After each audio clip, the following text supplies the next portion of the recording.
It has not only been a crazy week for the NFL as we've got trades and potential trades going left and right, but it's been a pretty interesting week for the San Francisco 49ers. And it got way more interesting today when Michael Silver dropped what feels like a bombshell type of report on the current change in power dynamics that is currently happening inside the San Francisco 49ers, at least as he has reported.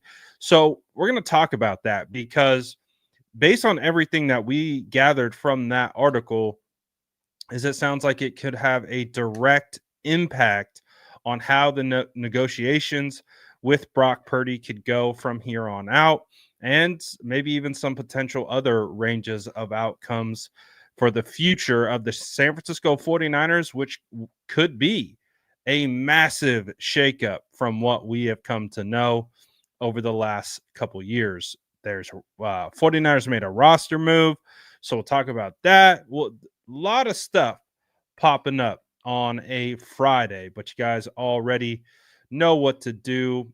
Drop an SDS in the chat, smash that like button, and let's get into it all right now.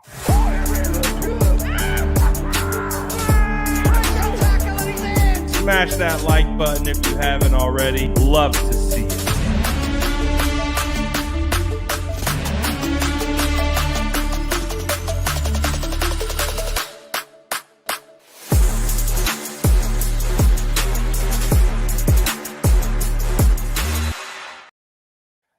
What is going on, Sourdough Squad? Boy, oh boy, it has been a busy Friday. And as you guys all know, NFL new league year officially starts on Wednesday, but legal tampering kicks off on Monday. And that is when it is going to be very, very busy across the NFL as all the signings and moves are going to be announced. They don't become official until Wednesday, but we're going to find a lot of things, but there's some big NFC West news that just dropped right before we got on here. So let's react to it.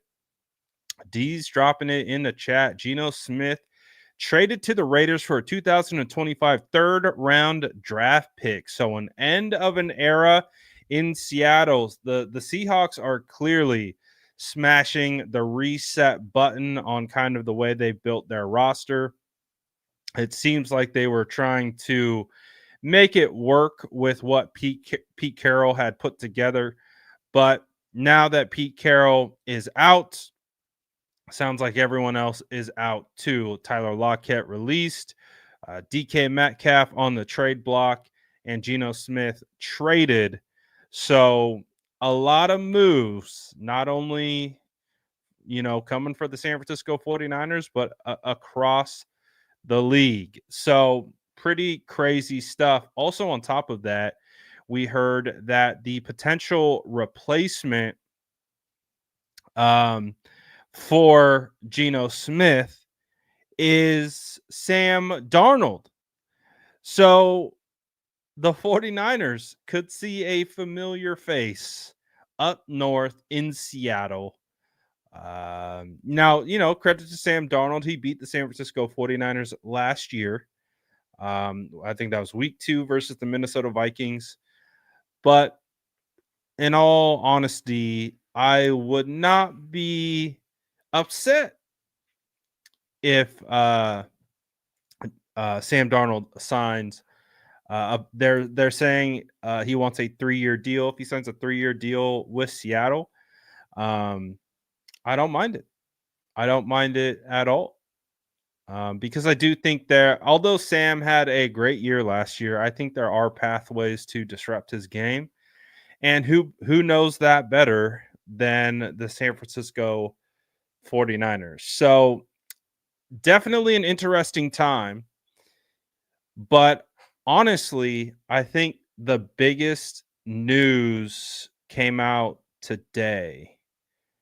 And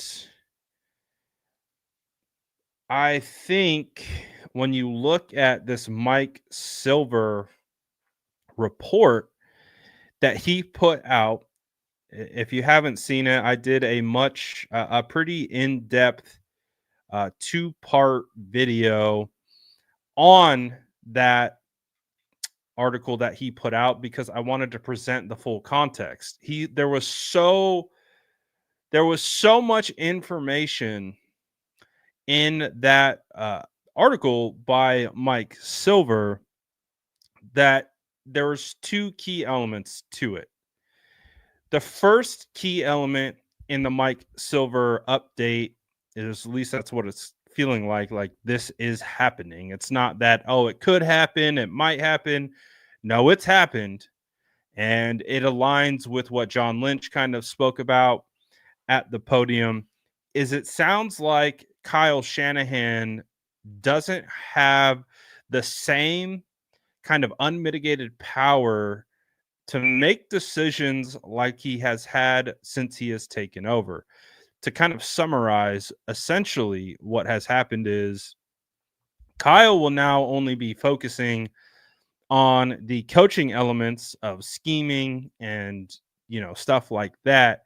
He won't have any say in any of the contract stuff. And it sounds like the big breaking point was the Brandon Ayuk trade, the or not trade, contract. And it all stemmed around the fact that they were going to trade Brandon Ayuk to the Pittsburgh Steelers, and then the story about Kyle Shanahan running upstairs because he couldn't get John Lynch on the phone, so he had to stop the trade from happening.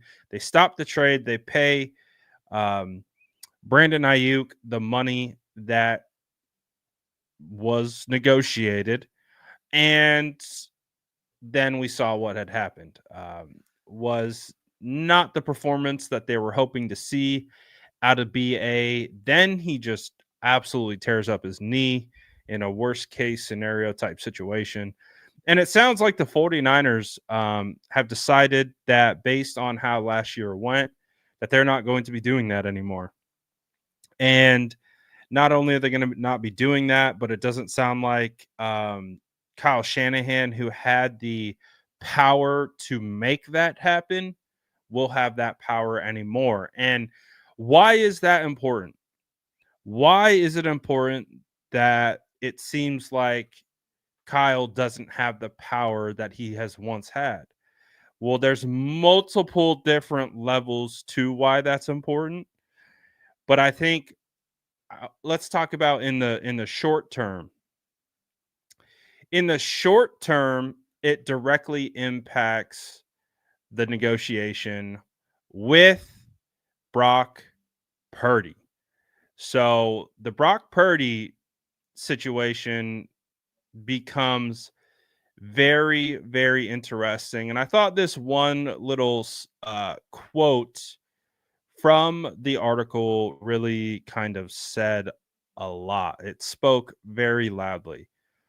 I'll read the exact thing right here. It says, so this is what Mike Silver said. He said, in past years, as Kyle decided whether to dole out a massive signing bonus to Purdy, York might have been swayed by his coaches and GM's conviction.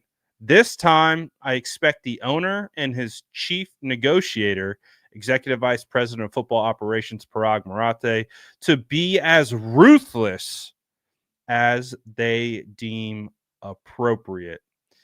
And so, what that tells me is that they are absolutely taking a much different stand in this negotiation than previous ones. And it's coming with the quarterback.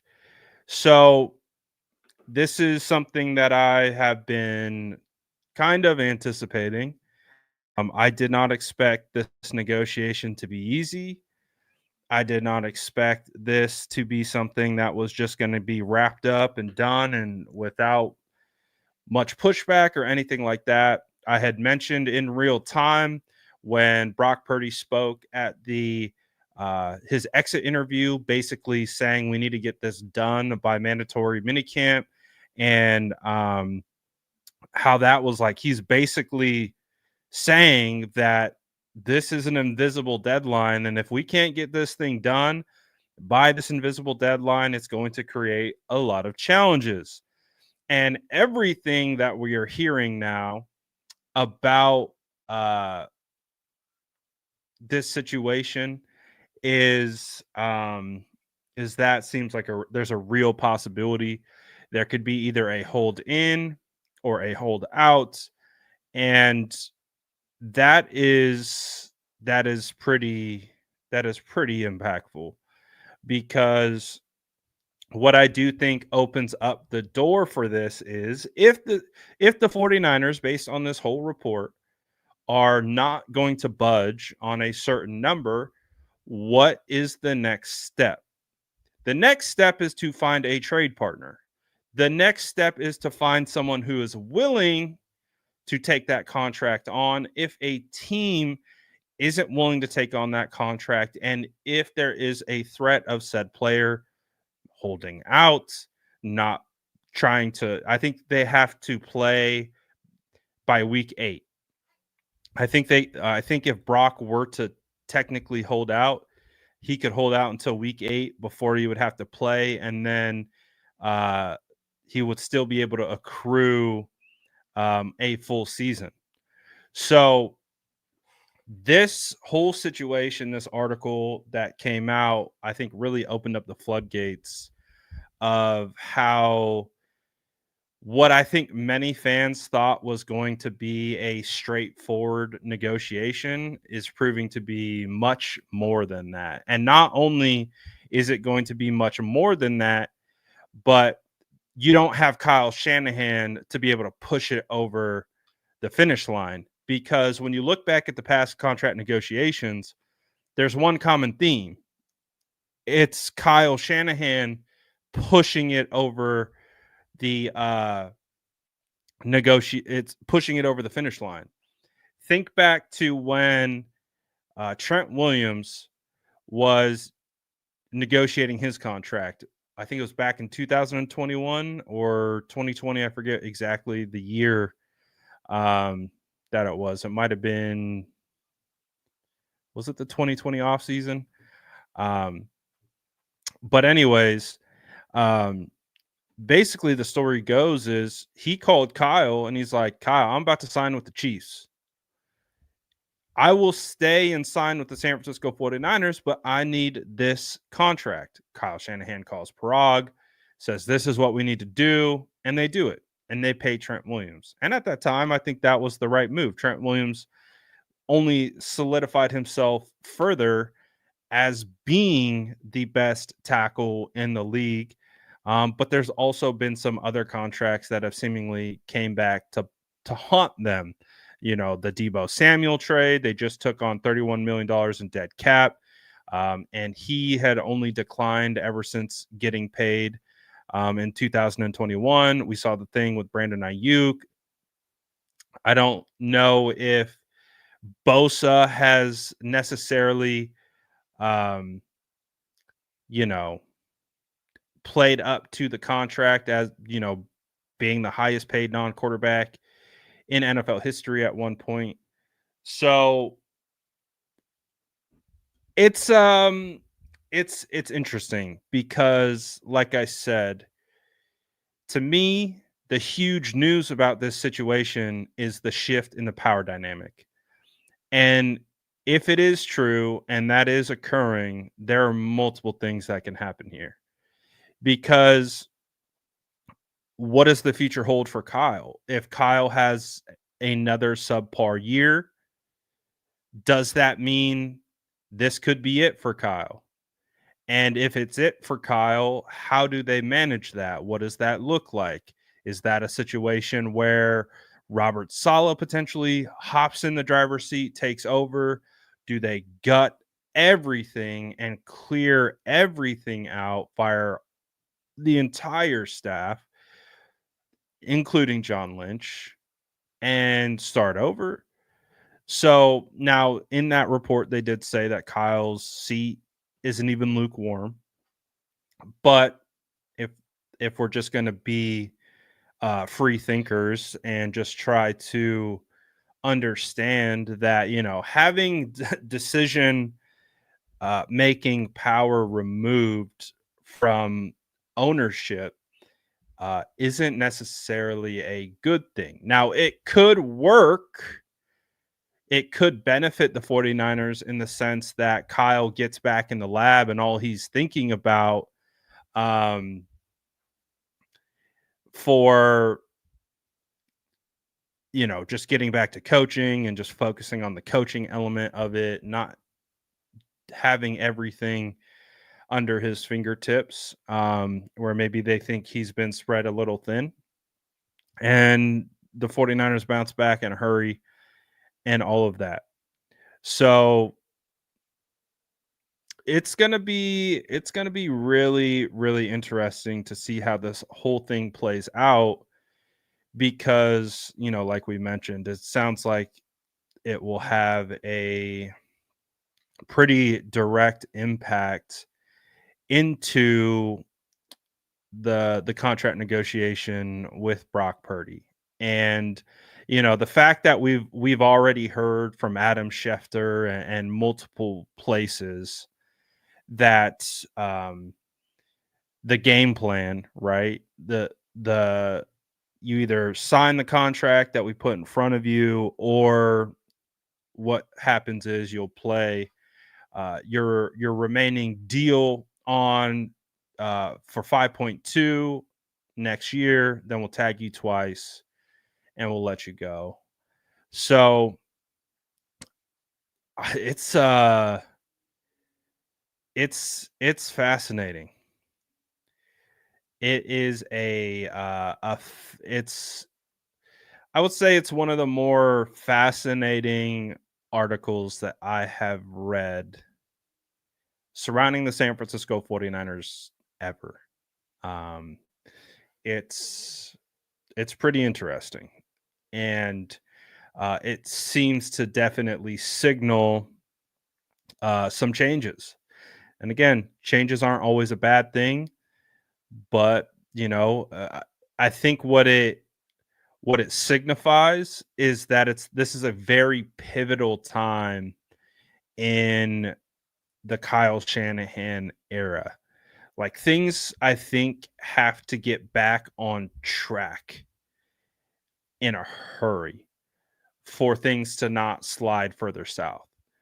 So, as long as they can bounce back and rebound and, take care of business this offseason, get things done, then I think they should be fine.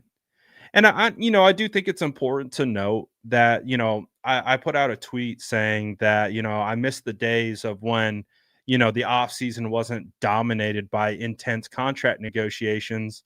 And some people seem to believe that was me saying, I miss the days when the 49ers weren't good. I miss the days when the 49ers didn't have players to play. And that is not at all what I meant. What I meant and what I was saying was there's a way that somehow other teams can go through these contract negotiations with their players where they aren't intense and dominating the offseason conversation. Apparently, though, with the San Francisco 49ers, that is not the case. With the San Francisco 49ers, that seems to be standard operating procedure, SOP. And that is the part that I don't like. I love having great players, and I'm a player advocate, and I push for players to get paid. That's what I would prefer. I would also prefer to not have to talk about how intense all these negotiations are, trade rumors, all these other options for the entirety of a summer. That would also be an ideal situation. So, two things can be true at once. You don't have to like the negotiations and how they dominate our off seasons while still while still liking having good players. Two things can be true at once. So I found it interesting that people were projecting these things onto this specific tweet that I have. But I also find it interesting that the 49ers seemingly find themselves in this place since what feels like the last time we had a contractless drama free offseason was 2019. So outside of that, is either 2019, 2021, I can't remember. Whenever whenever Kittle got paid, that to me was like the first time that it really like stood out. And then beyond that, it feels like it's been like a clockwork situation. So I don't want that to be the case with Brock Purdy. I don't want there to be a situation where we're having all this back and forth. It's all being played out in the media. If you go back and you listen to the Adam Schefter segment on Pat McAfee, I think what Pat McAfee kind of did was he kind of let you know what he was hearing as well, indirectly saying without indirectly saying he's heard what the number is. Because if you remember, when Adam Schefter walked through his hypothetical scenario, what did Pat McAfee blurt out? They blurted out, or he blurted out 45 million. Like he's like, yeah, that's what I heard too. And then that was when Schefter was like, well, let's just say hypothetically, throw a round number on it, 50. And then after that, it came out that the number that was reported to be presented to Brock was in the 45s. So it's smoke season, baby. It is smoke season, tinfoil hat season. There's a lot of stuff going on. And I just prefer that it wouldn't be the focus of the off season. I would love if the offseason focus was on free agency, on the draft, on improving the roster breakdowns, fun things happening around the team. No, no, no, no, no. No, no. It's around contract dispute, but apparently if you don't like that, you apparently wish for a time when the 49ers didn't have any good players to play. Apparently that's what that means. So, um, it's going to be wild, man. It's wild. It's wild. And I'm curious. I'm curious what you guys think about this. Do you believe that the Brock Purdy negotiation is going to be a challenging one? Or do you still believe it's going to be smooth sailing?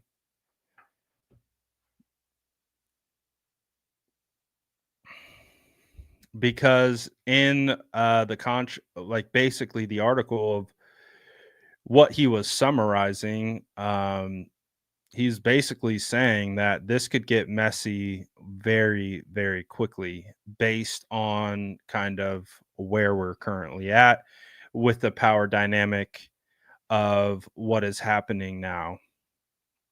So we'll see. He basically called it a he said all of which when talking about all the other long drawn out negotiations, basically saying that that prospect of a drawn out contentious negotiation with Purdy is definitely in the cards. So I hope not. I hope we don't have to go through that and that whole situation. But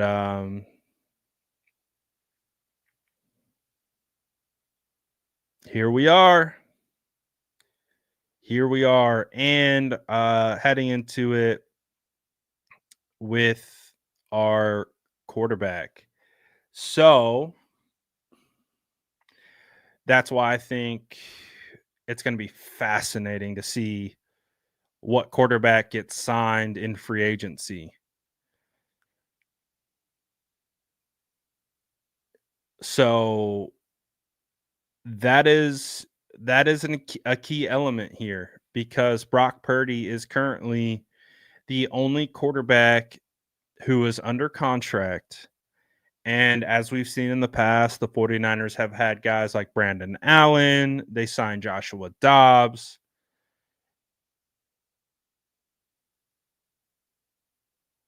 Who who do you think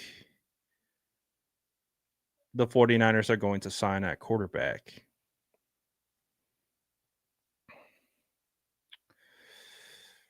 Detail says, I personally don't think anything is going to go south with ownership embracing ownership roles and coaches coaching.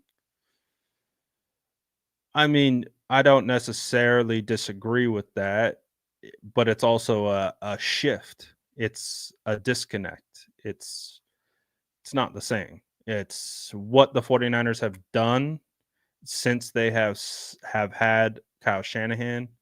It's not the same anymore. So that is a pretty substantial dynamic in a change of course. Not saying it's, a terrible thing, like, oh no, the sky is falling. I'm just saying it presents a whole other ranges of outcomes that could go in the wrong direction. And that's kind of what the article was alluding to, was that the fact that if you were interested in, getting Brock Purdy paid and in a hurry, that Kyle was probably going to be a big part of that, but sounds like he's not going to be a part of that anymore. And so that means if he doesn't have that saying power in, oh, we need this guy on our team, we need George Kittle here, we need Brock Purdy here, that there's more freedom to have other changes happen that you weren't anticipating. So it does sound like Parag is taking on a much larger role. And we'll see how that goes because I also understand why it's happening.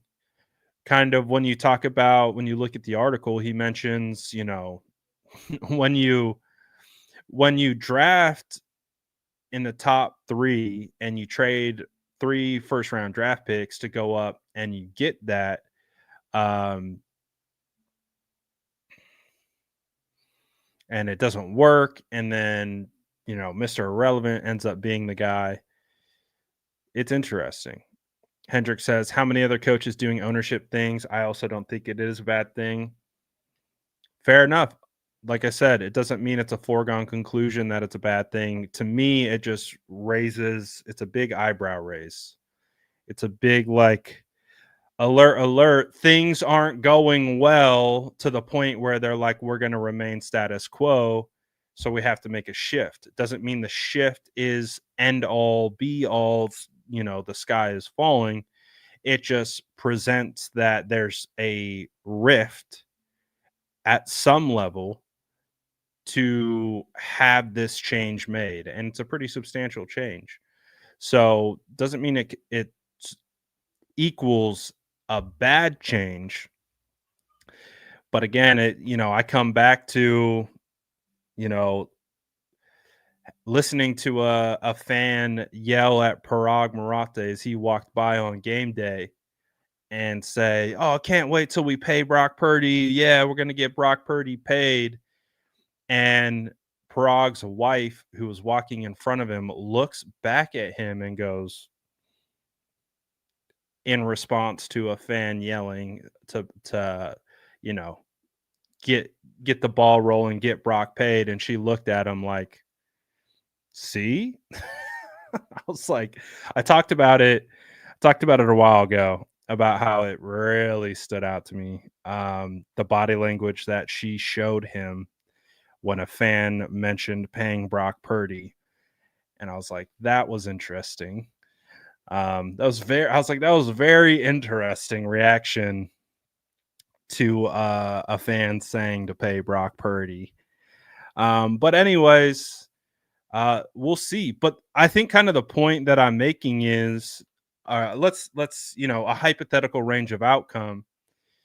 If things have kind of soured a little bit with Kyle Shanahan and ownership to the point where they have removed some decision making power from him, do they see Shanahan still as the long-term solution at coach? Does that change anything? Does that change the dynamic? Does Kyle Shanahan be like, "Oh, well, if you're going to strip, my job away from me, I might want to go have a job somewhere else." And if maybe that dynamic is at play, maybe it's not, who knows? But wouldn't you want to pair your quarterback of the future with your coach of the future? So, again, not saying that's what's going to happen. I'm just saying it presents an outcome that if things are going in the wrong direction with Kyle Shanahan, would you want to pay a quarterback who might not be coached by that player or by that coach? Um, it creates a very interesting fork in the road of hypotheticals, and I just want to make that clear. Like I said, I'm an ADHD brain, so my brain spins. My brain spins on all the potential options that could come of a coach who has had ultimate saying power effectively get demoted. And you know we can all tell that is not a trend in the right direction. It might be a trend that works for the organization in the long run, but for Kyle specifically, having power taken away isn't, I wouldn't say for him, is a good thing. And if the trends are trending towards a, let's say, a negative route, let's say they're trending towards, okay, maybe this is getting somewhere. Do they pay Purdy? I'm just saying these are real conversations that I think these are real things that you have to think about. Because what did I've already said on this channel that I think if Kyle Shanahan has another 6-11 season and it doesn't go well, the whole hot seat thing could be absolutely real. And his job could absolutely be in jeopardy if they fail again. So if we think that could happen, if we think that is a potential range of outcome where the 49ers don't win a lot of games, they miss the playoffs, and things again sour, are you going to have a top 5 paid quarterback with a roster that's been gutted with the potential head coach, general manager, bring in new guys? They're tied to this guy that you paid, but that's not their guy. They didn't draft him. They didn't develop him. They didn't bring him in. Are those conversations that you need to have? Are those conversations that they need to be processing? And that's all I'm saying. Doesn't mean it's going to happen. But if we're going to have an adult conversation about what it means to have a demotion, that again, it means that's not trending in the right direction. And if things aren't trending in the right direction, are you going to pair a franchise quarterback with a coach who might be on borrowed time? I'm just saying, man, it's fascinating. It's fascinating. And I don't expect everyone to think as deeply as I do about this. I have an interesting ability to be able to think way too deep into things about this team, but I will say that ability has has proven me right in uh in a lot of ways. So we'll see.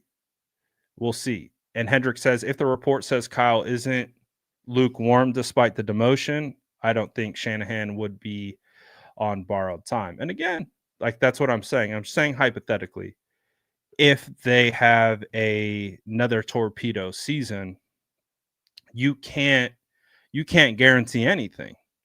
You just can't. So all I am saying is this is a crack. We have a crack in the foundation, and guess what?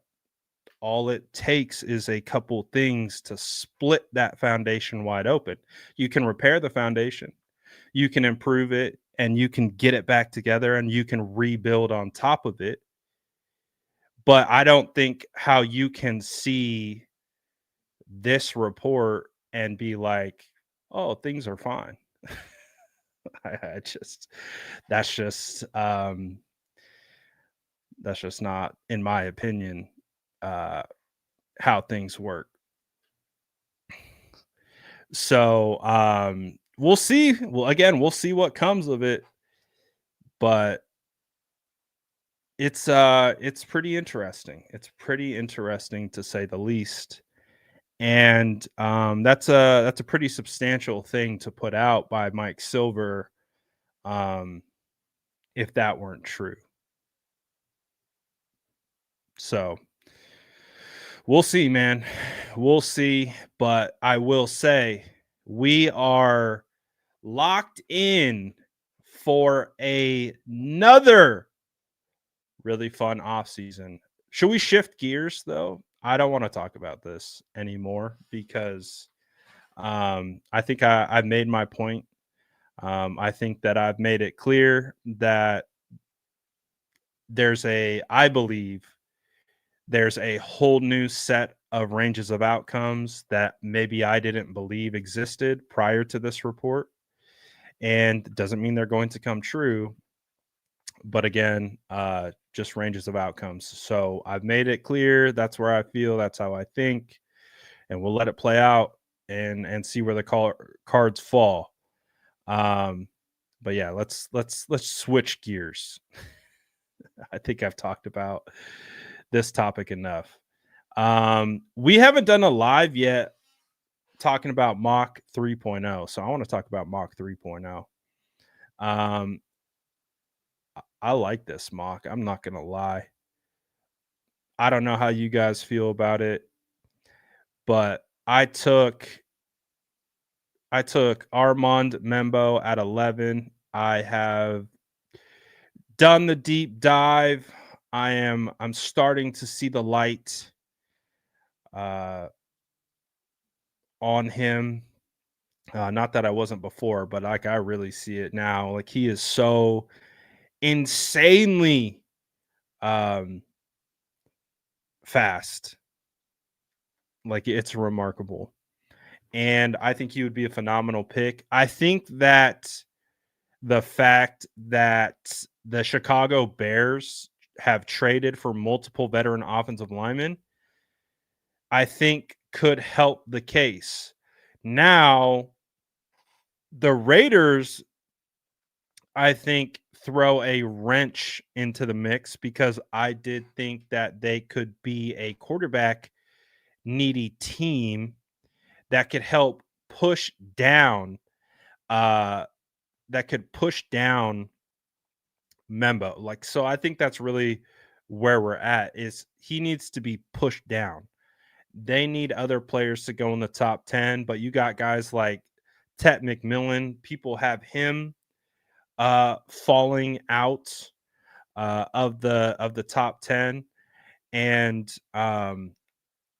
I just think that Will Campbell is a lock to go in the top 10 And as long as, Barron looks like he's getting pushed into the top 10, Mason Campbell should still be there in the top 10. Um, so I think that's really what we're hoping for here, because the report came out that right after the combine, um, right after the combine, uh, Will Campbell is still projected to be the top tackle. Um, so if you could get him, you could also play him at guard and then move him on or outside to tackle once he's ready to go. But TJ Sanders, I had take in the second round. He's a guy that I really like. I think he would be a menace on the interior defensive line. I think he's a true 3-down defensive lineman. And I think he could be a guy that, would play a huge role with the San Francisco 49ers. He's massive. He can take on double teams. He can win in one-on-one matchups in, pass rushing situations. I think he would be fire. Trey Harris out of Ole Miss, I had taken in the third. I think he might not be the shiftiest or quickest, but he kind of reminds me of Jawan Jennings a little bit in how he kind of plays and wins. So the 49ers have proven that they can win and be very effective with that type of wide receiver. I think he's a little bit faster than uh, Juwan Jennings, but that's what he kind of play style wise, stylistically, kind of reminds me of Jennings a little bit. I took Mason Taylor at 99. I don't know if he'll be there. He's a phenomenal athlete and should be able to be taken probably within the third round, just because I don't know if he's the best blocker in the world. And I think teams will want that. But I had him at 99. I went back to back with edge players, David Walker and Femi Oladejo. I'm a big believer in both of those guys. Those guys absolutely were fantastic at the Senior Bowl, along with Jackson Slater. I want Jackson Slater to potentially be center of the future. I think he's a great prospect as well. I went Kobe King in the 5th round. I think Kobe King is super underrated linebacker in this draft. Tuden was there, so I took him, but people seem to think he's going to go a lot higher, which he might after running a 4.32. And he does have a really strong skill set, but it is also a very deep running back class. So it'll be interesting to see where he goes. I went with Keaton Crawford, who is a special teams guy in the 7th out of Nevada. He was actually a big time special team player at Texas before transferring. Ty Robinson and then Issa Pole. Issa, I think, could be a pretty underrated tackle prospect. He might be a guy that's probably going to go in the 4th or 5th round, maybe even higher than that. And he seems like he should be higher than a 7th round draft pick. So I'm really curious to see where he goes. But pretty much the structure of it is, I think the 49ers just really need to really rebuild in the trenches for sure. So we'll see. But it is important to note that these mock drafts could look substantially different after free agency, because that's the hard part of doing pre free agency mock drafts, is that they haven't signed all the players. They haven't filled all the gaps with veterans. So once free agency is finished with, that the post free agency mocks are going to look so much different, and that's for every single team because the true team needs are going to become more clear, and you're going to see which teams plugged which hole, like the Raiders, for example. The Raiders have been a popular team to take Shador Sanders. They're not going to be a popular team to take a quarterback in the first anymore because they just traded for Geno Smith. So it's gonna be really interesting to see how everything shakes out. There might be a lot of stuff going on. I actually did not see that. Um, what did the Seattle Seahawks did they show an offer for what Seattle had gave for Max Crosby?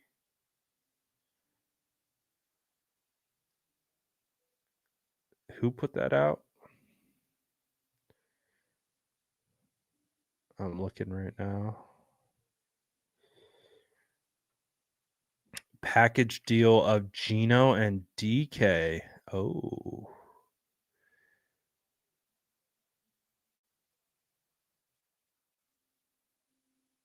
dang.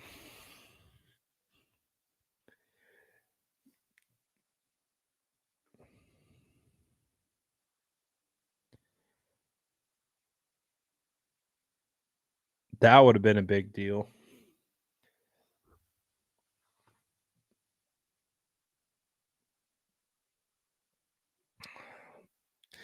It feels like the big moves aren't done yet. It feels like we're just getting started. Oh my gosh. What trades are going to happen over the weekend? What moves? Who's We saw that Jonathan Allen was released today by the Washington Commanders. So it really does seem like that the San Francisco 49ers are going to see what it will take to get him onto the team. I think there is a big potential that Jonathan Allen could land with the 49ers. Can I tell the Jimmy Ward Parag story? I don't know why that's not coming to mind. I feel like it's vaguely coming to mind.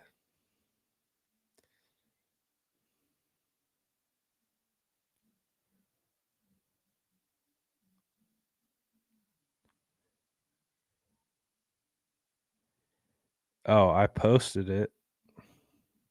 Let's see.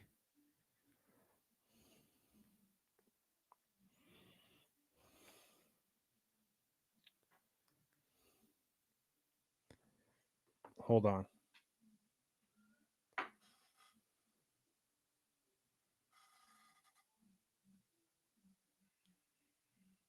He said, Jimmy, you can't be that nice guy about your money.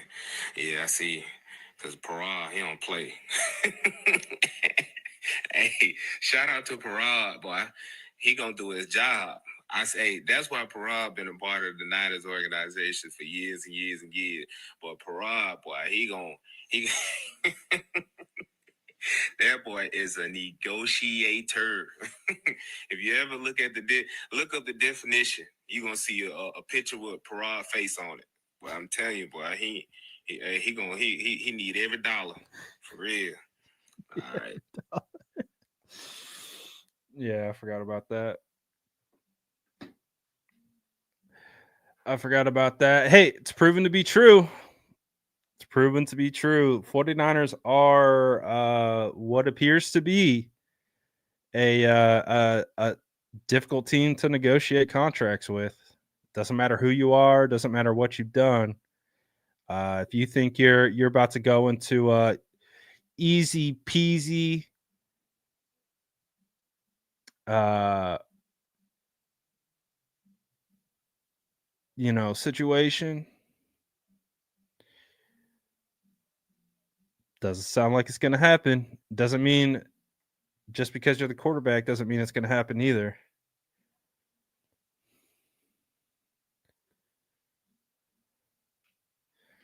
So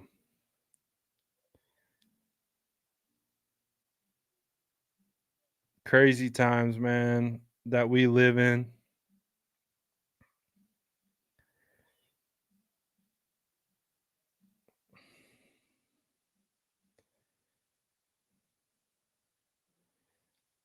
All kinds of stuff. All kinds of fun stuff going on.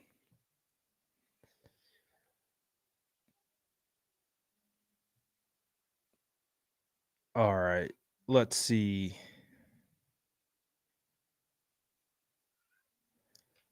Let's see. Throw a couple questions in the chat if you got them.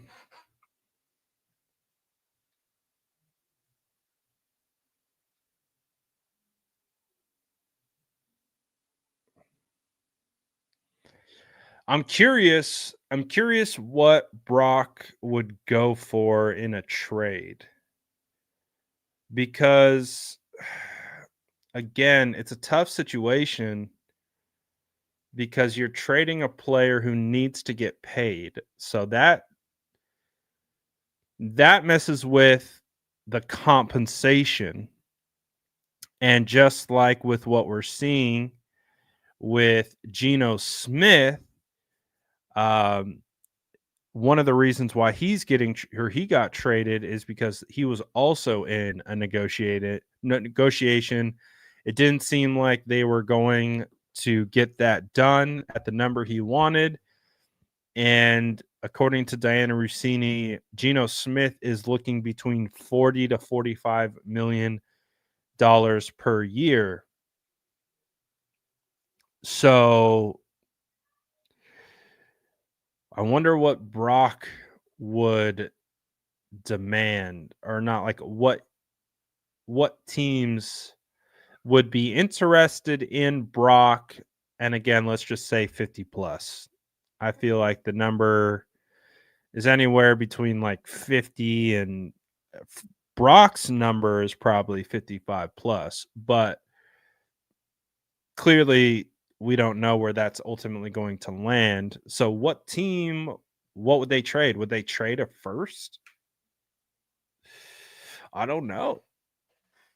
I don't know if they would trade a first. Um because again, you have to pay him, and that changes the dynamic of the compensation. Um I think it was Strawberry yesterday who made the phenomenal point about this. If Tennessee is willing to trade their number one overall pick to the San Francisco 49ers for Brock Purdy and then pay him, then that seems like a quarterback you should probably pay and not trade away. I thought that was a great point. It's like if another team was willing to do that, especially with Cam Ward on the board or Abdul Carter, and they're willing to move off that, give you their pick for Brock Purdy and will pay him, that's probably a good sign that maybe that player that would demand that you probably shouldn't trade. Probably would make more sense just to sign that player because um of what would you get like who's going to be the quarterback, who's going to be the guy. um I don't know, we shall see.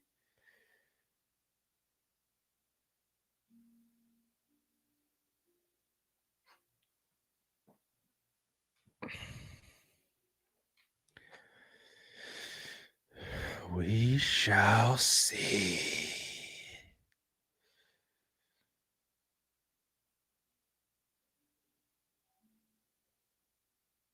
Oh, interesting.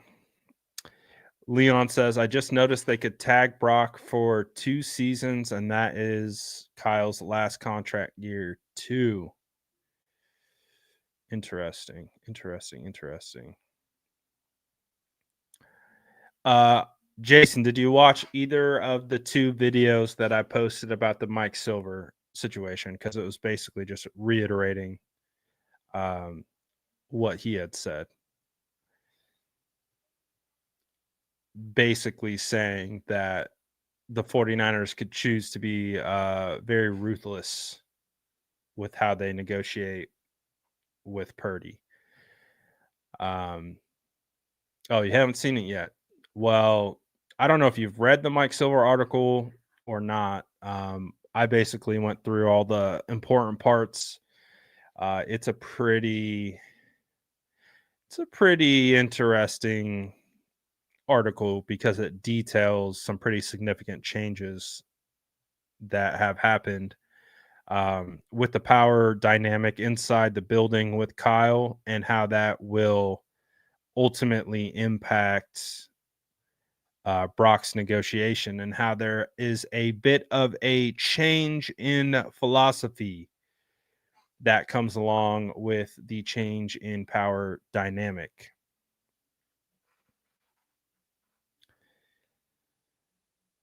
So, I mean, it feels like the 49ers are like holding their finger right above the reset, like the rebuild button. I know 49er fans have kind of like been, oh, we don't want to be in a rebuild because rebuild means we're tearing it down all the way and then we're rebuilding it back up. We talked about a retool, a refurbish, whatever word you wanted to use.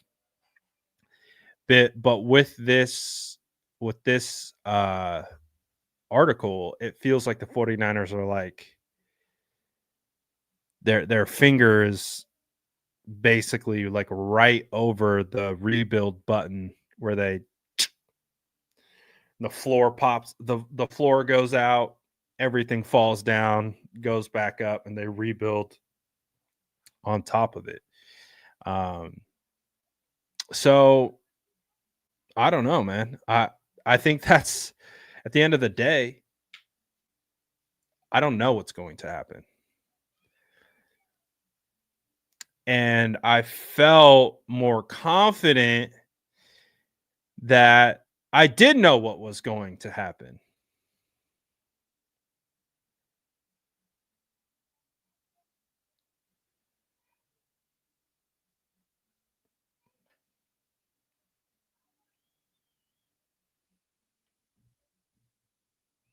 So we'll see what that ultimately means in the end. But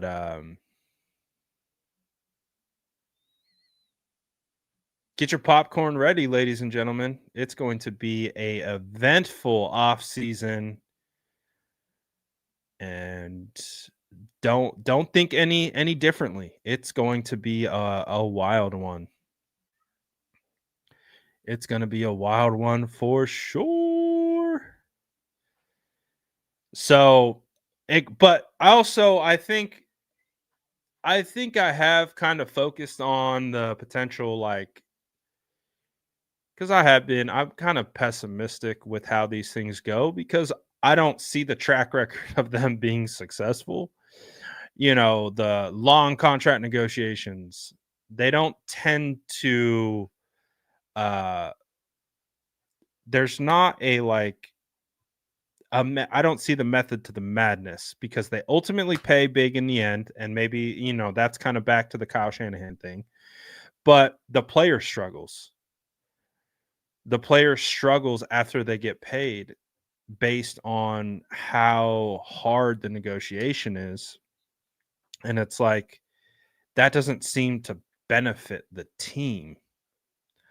So maybe this new way of going about things, maybe it changes that dynamic.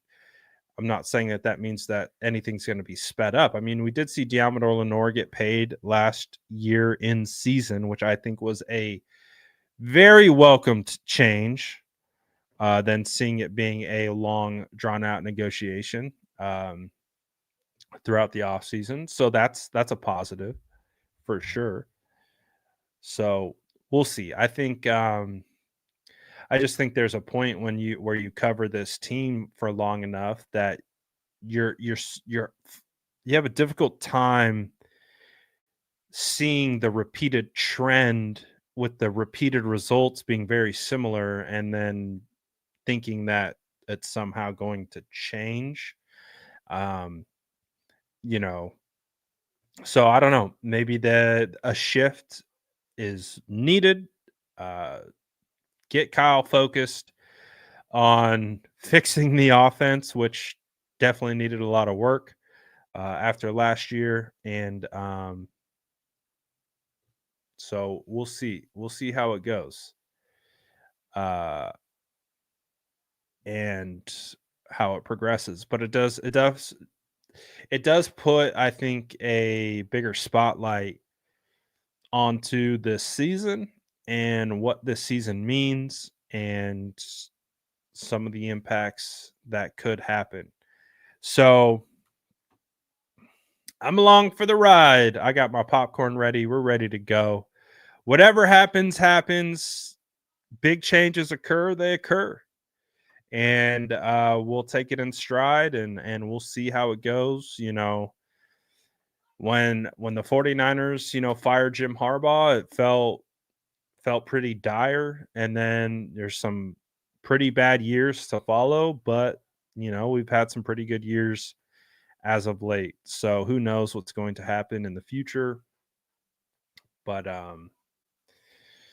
we'll see. We'll see how it goes. So hopefully you guys have a great rest of your Friday. Alex says, I'm done falling in love with players of this team.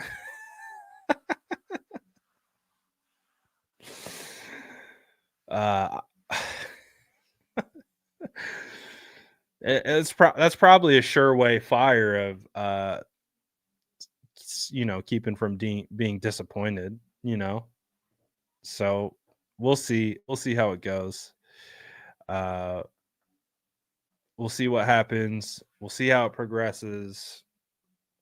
And I'll continue to I'll end on is, hey, I'm on high alert. So we'll see what the moves are. We'll see what the final decisions, and when the dust settles, where we land, and hopefully it's in a spot that puts the San Francisco 49ers in a great spot to win another Super Bowl. And honestly, I just wish that had happened, because if they won the Super Bowl, man, I have a hard time thinking I'd be stressed about anything right now. At least we didn't trade Luka. I'm not going to say anything. I'm not going to say anything. I'm not going to say anything. But I appreciate all you guys. Hey, fingers crossed, 49ers have a phenomenal free agency. Pushes us into a great spot for the NFL draft. Kill the draft, take care of the off-season to-do list, and move into the season ready to win some football games. But I appreciate you guys as always.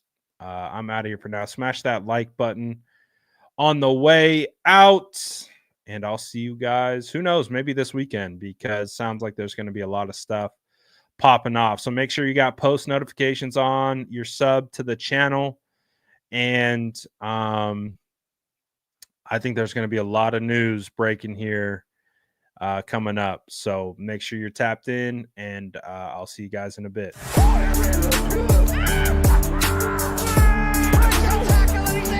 Smash that like button if you haven't already. Love to see it.